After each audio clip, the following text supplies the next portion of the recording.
Hello and welcome back to another episode of the Debatable Discussions podcast. Today we've got another exciting episode on history, but also sort of combined with an element of science as we'll try and encounter and sort of almost perhaps combat this almost never-ending question, similar to one we discussed a few weeks ago, Dan, of Yeah. which technological invention has had the greatest impact on human history. Yeah, John, exactly as you've said, it is a never-ending question. There's, millions and millions and millions of things people can say and people will say, and all of them are uh, valid. All of them are valid inventions. Whether the wheel or the first antibiotic or the first vaccine, Yeah. or even things that some people classify as discoveries, but we're going to include them in, such as the discovery of how to make a fire. Yeah. Invention of farming, the result of the agricultural revolution of 10,000 BC. There's a never-ending list of things that have completely shaped the way of history and that have completely shaped the way we live our lives now. So, how should we start this, John? How about we go from sort of the prehistoric times and try and go as much into the future as we can? Let's do that, Diane. I think as you said there, we will obviously miss 99% of things, but we'll just try and encounter a few which just come to mind to us as being particularly significant. Yes, so obviously, I think one that is very heavily named the most important invention of all time is the wheel. The wheel being essential for transportation, it allowed humans to be able to move things at a much larger distance in a much easier way, requiring much less energy than actually having to carry an object. You can now just roll it around. But I feel like, of course, the wheel is huge, and without the wheel, we probably wouldn't be where we are. We wouldn't have cars, we wouldn't have airplanes, we wouldn't have, uh, we wouldn't have any method of trade and transportation. It's essentially Basically, motion. Yeah. yeah. But I feel like its importance is so large that we almost can't grasp it. It's almost as if I say a very large number, like a 5,345,000. You don't actually understand what that is. Your brain doesn't have the capacity to understand that. And I feel like the wheel has this sort of similar outlook on it because a lot of people say, "Oh, it's just a wheel." But without the wheel, as you've said, have any motion. And without motion, you can't have trade. And without trade, you can't have the sort of modern economy that we have today and that we're reliant upon. And Dan, another one you mentioned that you're particularly keen on, sort of carrying on with these early inventions, was the discovery of fire. Indeed. Perhaps elaborate on that as this sort of Yeah. essential discovery of how to produce fire, I suppose. I think fire, for me, actually, would be my number one invention. Yeah. And that comes for many reasons. Number one, I think there's a cultural aspect of fire that's really interesting. A lot of sort of founding myths, but a lot of just myths in many different cultures, whether the Greeks, the Romans, or, Indian myths, Yeah. Chinese, indigenous tribe in the Americas. They've all had a sort of similar fire myth, whether the Yeah. Chinese dragon that breathes fire or Prometheus, who stole fire from the gods. The fire's always had a very important place in our mythology and has always had this character of being a bit forbidden, being of a greater power. And Yeah. I think that mimics actually the importance that fire has because fire for cooking, and now I'm going to very much anger every single sort of TikTok influencer who preaches a raw diet. If you look at the data, us eating cooked food and our brain size increasing, they are exponentially the same. So the moment we started cooking, our brain size massively increased. Reasons: when you cook food, get rid of the water in it, so it's more calorie dense, it's more nutrient rich. You can eat more of it because there's less water in it. As anyone knows, when you cook food, it loses some mass because the water evaporates. So you can now eat more calories, and that allowed us, of course, to have a much larger brain, allowed us for our brain to receive enough energy, and then that brain then allowed for a very advanced way of life, actually, in living in these communities. A tribe was about 60 or 70 people. and Yeah. cities were even larger. So you had to have quite a large network around you. And that requires energy, social interaction, remembering things, being able to work in a city like structure, even in the Yeah. early times, definitely was hugely energy reliant. And perhaps without us having discovered fire, we would still be living in sort of 5, 10 people groups of families because we wouldn't have the energy, the brain power to be able to adapt to our new way of life. Yeah, I suppose that was a very early discovery fire, sort of Definitely. hundreds of thousands of years ago. Then the wheel, I think it's around 3000 BCE, that was discovered. And then, interestingly, I was looking at this question a while ago. And to sort of go forward a bit in time, I found that what people largely regard as being the most influential scientific technological intervention was Johannes Gutenberg in, I think, 1453, Yeah. or the 1450s, who discovered the printing press. A hugely influential invention.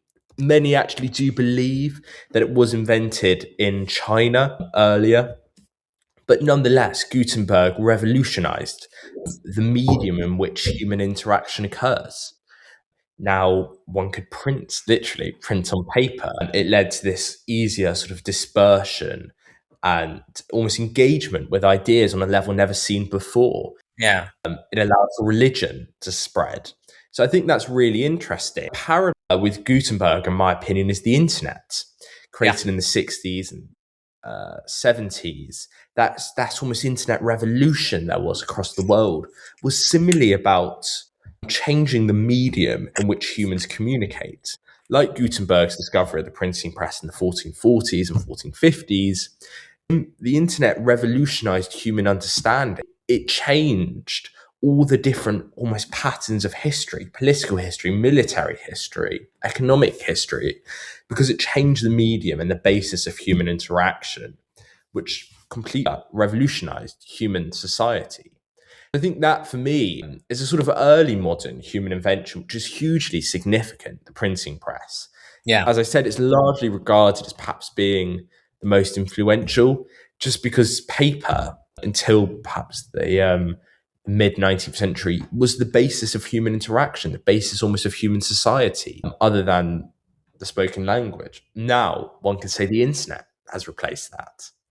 Yeah, I But think yeah, definitely huge impact. I mean, the printing press, life, and as you said, knowledge and the way we interact with ideas and with things would have definitely been different. I think a different sort of invention is the vaccine. The first vaccine, yes, Edward Jenner in 1796 against sort of cowpox. And very controversial topic nowadays, vaccines. We've seen RFK, the health secretary in the United States, make it not mandatory for the state army troopers to be flu vaccinated at the flu outbreak on a military base. But overall, vaccines have been quintessential to human survival. We've yeah, managed to eradicate diseases such as, uh, in some parts of the world, even we've managed to eradicate diseases such as HPV. You receive an yeah, HPV vaccine, and we're working towards that. But definitely, uh, you know, meningitis, uh, and other sort of diseases that are simply just grotesque.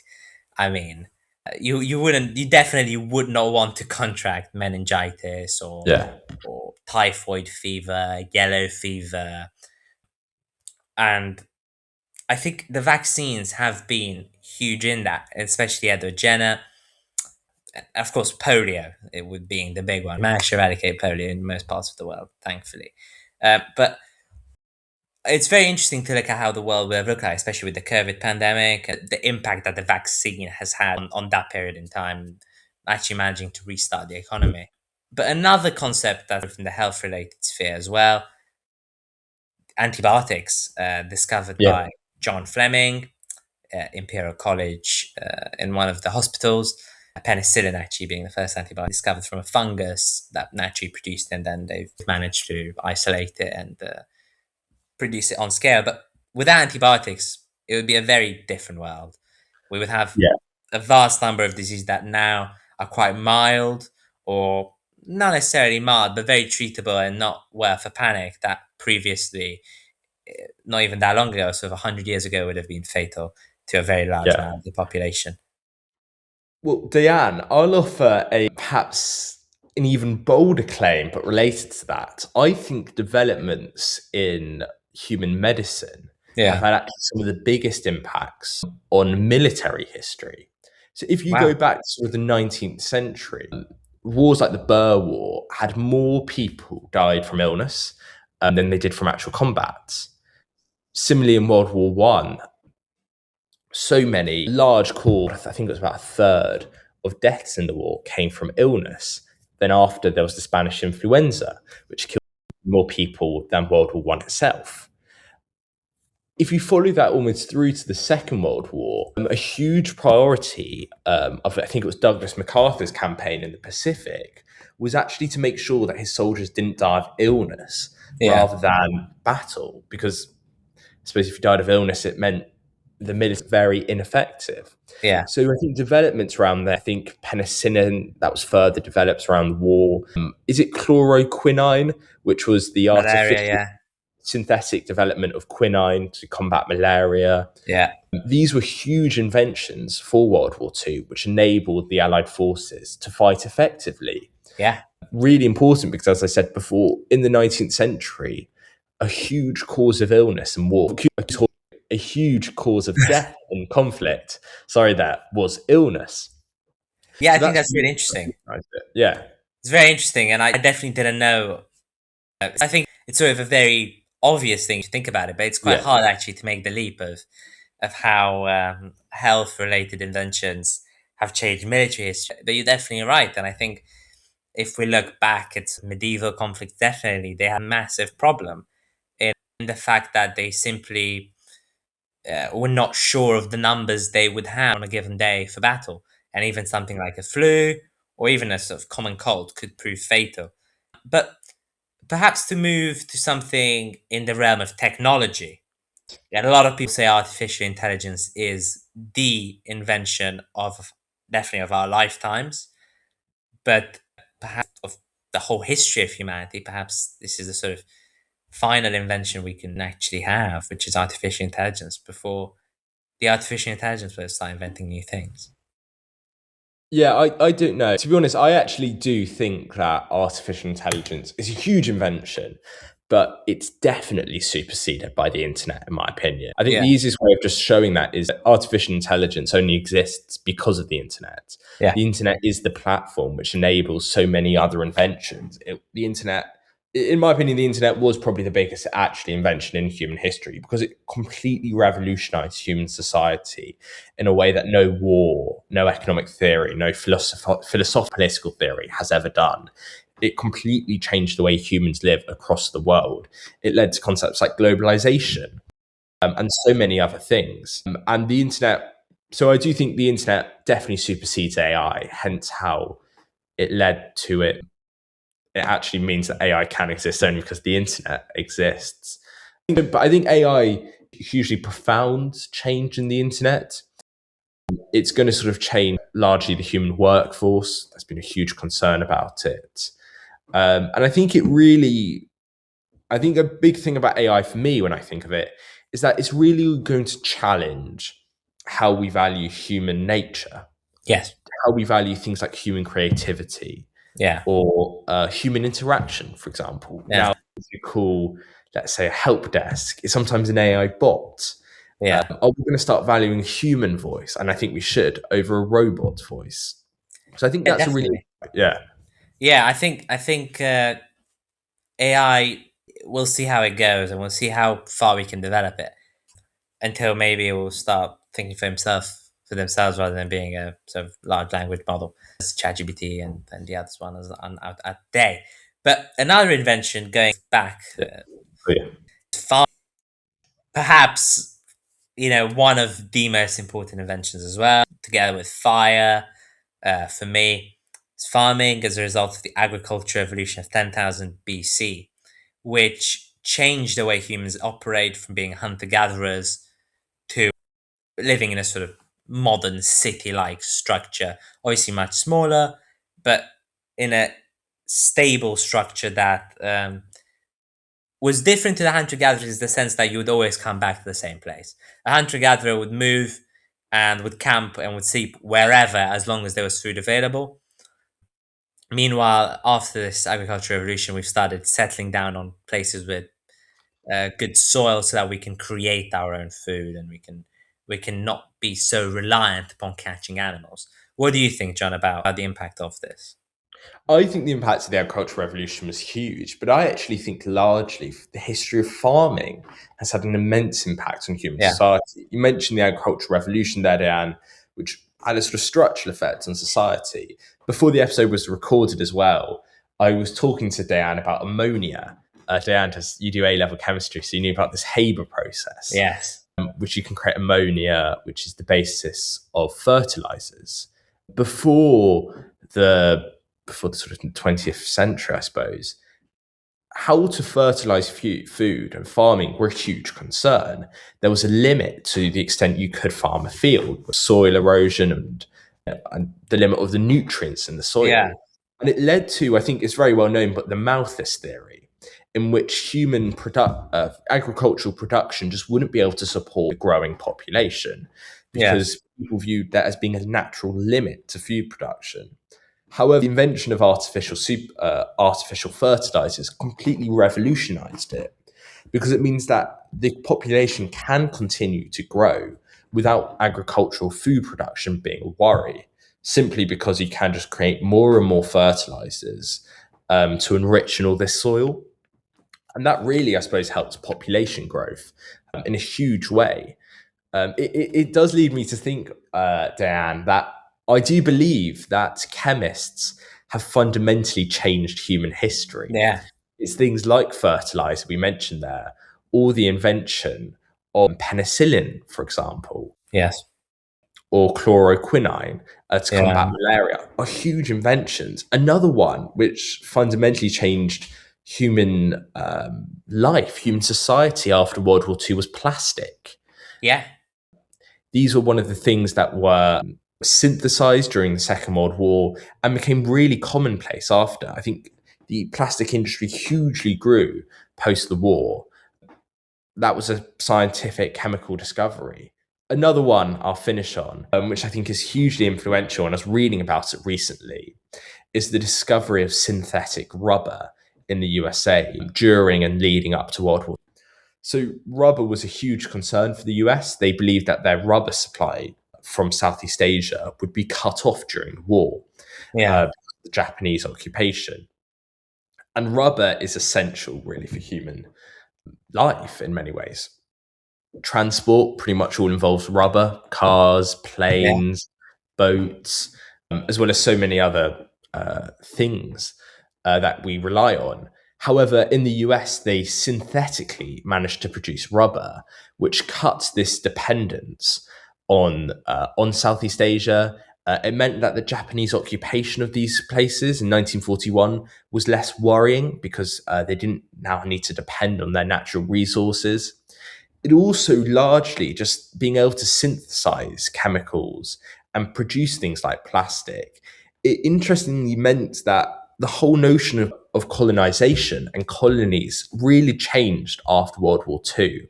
Yes. Now, colonies were needed less for natural resources. The only one that remained important was oil, I suppose. But now things like having colonies for rubber just didn't become needed because you could synthetically produce it. Another one is before the Haber process in the early 20th century, the US colonized lots of islands in the Pacific for guano, which is bird poo, which was used as fertilizer. Right. So, Diane, I do think, as a chemist yourself, I do think that chemists have changed human history. Yeah, definitely.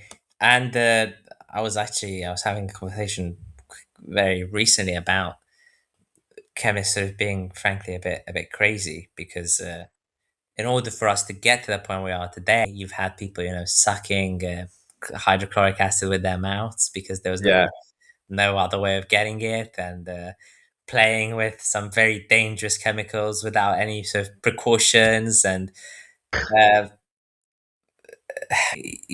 like chemicals you wouldn't want to touch without a fume cupboard or gloves. They would Yeah. just do it. And I think human history has needed a bit of that in order to progress to where it is today. Obviously, we're now a lot more careful, but you've still had people very recently. You've had in the last sort of 25 years, you had a Nobel Prize laureate in medicine who Yeah. decided to test his theory on himself Yeah. and ingest the bacterial that was a pathogenic bacteria and then cured himself and got a prize for it. So I think we need that. We need that sort of cutting edge, Yeah. maverick style people Yeah. who are happy to put themselves at risk for the progress of science, for the progress of humanity. Another similar to that, actually, early aviators were the same. Yes. Aviation has fundamentally changed human history. Globalization, because of it, we're now so interconnected with the world. But Yeah. even just trade, Yeah. things like colonies, especially in the 19th and 18th century, were not only important, as I said, for natural resources, but strategic trade positions were vital. The British, for example, in India, South Africa, Hong the Kong. Suez Canal, Hong Kong, these were essential places as trade, for trade ports. Maritime trade is still vital, but aviation has meant that actually having these colonies is less important Yeah, because you can fly it from any airport straight to that country. indeed. Yeah. And on this note, if you've enjoyed this episode, do give us a review. Do let us know in the comments. And as always, go back and listen to a different episode. We've had a very similar one on which city had the greatest importance in world history. So a very hypothetical history-based question again, which people seem to have liked. So do go on to listen to that.